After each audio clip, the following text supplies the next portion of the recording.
Alright students, so today we're going to work on multiplying decimals. So before we were practicing adding and subtracting them, and the one rule for that was to line up your decimal places. But great news is we don't have to worry about that when multiplying decimals. So I'm going to show you how it works. So we have the problem here, 2.5 times 3.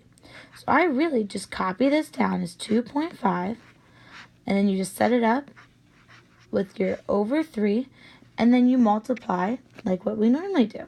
So 3 times 5 is 15. You carry your 1.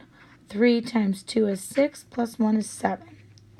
Now, 2.5 times 3 is like saying 2.5 plus 2.5 plus 2.5. Does it make sense to get 75? No, not at all. So what you do is when you're done with all of your multiplication, you count how many decimal places were in the original problem. So here, there was 1 decimal place. It moved over once with the 5. So in my answer, I have to move the decimal place in once, so over the 5. So my answer is really 7.5, which makes much more sense. Let's try a little bit harder problem. So in this example, I have 7.364 times 2.1. So once again, you're just going to set it up like a regular multiplication problem. So we put the first number on top, you multiply it by 2.1, but I don't have to line up the decimal places, so I just want to move everything over so it's easier to multiply. So here we go. 1 times 4 is 4, 1 times 6 is 6, 1 times 3 is 3, 1 times 7 is 7.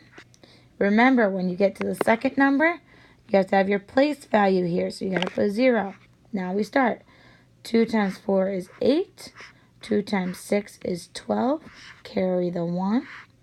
2 times 3 is 6, plus 1 is 7. 2 times 7 is 14. It's the last one, so we just bring it both down. Now, you add these two numbers together.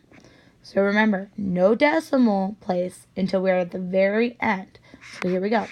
4 plus 0 is 4. 6 plus 8 is 14. Carry the 1. 3 plus 2 is 5. Plus 1 is 6. 7 plus 7 is 14. Carry the 1. 1 plus 4 is 5. And then bring the 1 down. Now, 100,000 is not going to be right. So this is why we count in our decimal places. So there we have 3 places. So the 4, the 6, and the 3. And then here you have 1. So altogether that makes 4 places that you need to move in from your answer. So you start back here and you go 1, 2, 3, 4. And that is where your decimal lines up. Which means that my final answer to this problem is 15.4644.